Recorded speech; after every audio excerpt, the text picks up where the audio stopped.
বারবার বারবার আবাসে বিতর্ক, আবাসের নেতার নাম তালিকায়। বানারহাটে কি ঘটেছে? বানারহাটে বিজেপির পঞ্চায়েত সদস্যের পরিবারের 6 জনের নাম আবাসের তালিকায়। এদিকে ফারাক্কা, চন্দ্রকোনা, সেখানে পাকা বাড়ি থাকা সত্ত্বেও আবাসের নাম 2 তৃণমূল নেতার।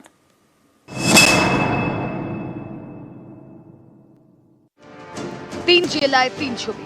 জলপাইগুড়িতে আবাসে একই পরিবারের 6 জন। পশ্চিম মেদিনীপুরে পাকা বাড়ি থাকা সত্ত্বেও আবাসের তালিকায় নাম। মুর্শিদাবাদেও একই ছবি। সুভদ্রা লোহার বানারহাট ব্লকের বিন্নাগুড়ি গ্রাম পঞ্চায়েতের বিজেপি সদস্য, পঞ্চায়েতে বিরোধী দলনেতাও। তার মৃত স্বামী সহ পরিবারের 6 সদস্যের নাম আবাসের তালিকায়।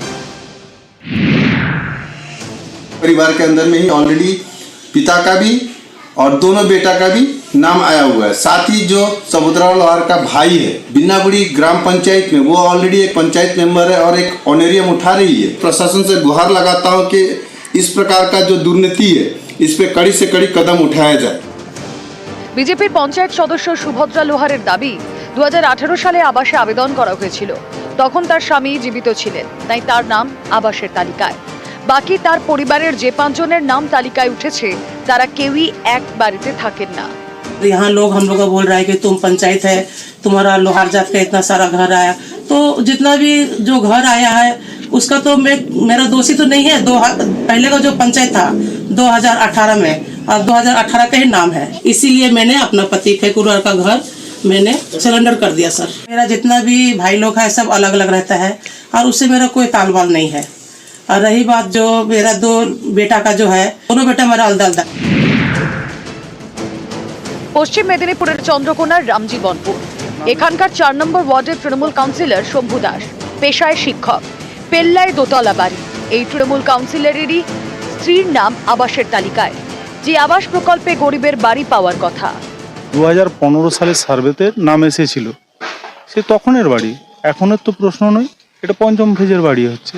যারা বলছে তারা একজন নাম দেখান যে সে বাড়ি পায়নি, প্রত্যেকেই তারাও বাড়ি পেয়েছে। ভেদাভেদ করা হয় না, যারা প্রাপ্য তারা পায়। সাধারণ মধ্যবিত্ত গরিব মানুষ বাড়ি পায়নি এখনো, তাদের বাড়ি এখনো হয় না। এরকম অনেক বহু আছে, বহুতল বিশিষ্ট বাড়ি আছে, আবাস যোজনার বাড়ি পেয়েছে কাটমানির বিনিময়ে। আমরা এই বিষয়ে বহু অভিযোগ করেছি, কাউন্সিলররা বাড়ি নিয়েছে, তাদের পরিবারের সকলের নামে বাড়ি নিয়েছে।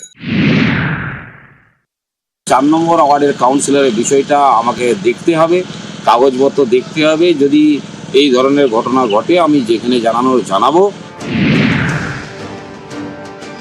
মুর্শিদাবাদের ফরাক্কা ব্লকের বেনিয়া গ্রাম পঞ্চায়েত, এখানকার তৃণমূলের পঞ্চায়েত সদস্য মীর শাহজাহান আলী ওরফে চঞ্চল। তার পাকা দোতলা বাড়ি, তবু তৃণমূলের এই পঞ্চায়েত সদস্যের নাম আবাসের তালিকায়। যিনি দোতলা বাড়ির বাসিন্দা তার নাম আবাসে, আর যারা যোগ্য তাদের অনেকেই বঞ্চিত। না বাড়ি টাড়ি কিচ্ছু পাইনি, একটা তিরপলও তো দেয়নি, চেয়েও পাইনি। একটু কষ্ট করছি, এরকম করে থাকছি না। ফারাক্কার প্রধান বা ফারাক্কার মেম্বার বলে কথা নয়, পুরো পশ্চিমবঙ্গ জুড়ে এরকম একটা হাওয়া চলছে। বহু প্রধান আছে যাদের পরিবার 35খানা বাড়ি নিয়েছে, কোনো প্রধান আছে যাদের পরিবারে 10খানা বাড়ি গেছে। আমি মেম্বার আছি, ঠিক আছে। 2018 সালে একটা লিস্ট করা হয়েছিল, তখনই আমার নামটা এসেছিল। কিন্তু আমি মনে করি যে আমি আবাস যোজনার বাড়ি পাওয়ার যোগ্য, যেহেতু সরকারের যেগুলো ক্রাইটেরিয়া ছিল সেই অনুযায়ী আমার নিজস্ব কোনো বাড়ি নেই। আমার বাবার 2টো ছেলে, আমরা একসঙ্গে থাকি। আমি বাবার কাছ থেকে অন্য একটা ছোট্ট ঘরে থাকি, আমার একটা ঘরে খুব প্রয়োজন। নিউজ 18 বাংলা।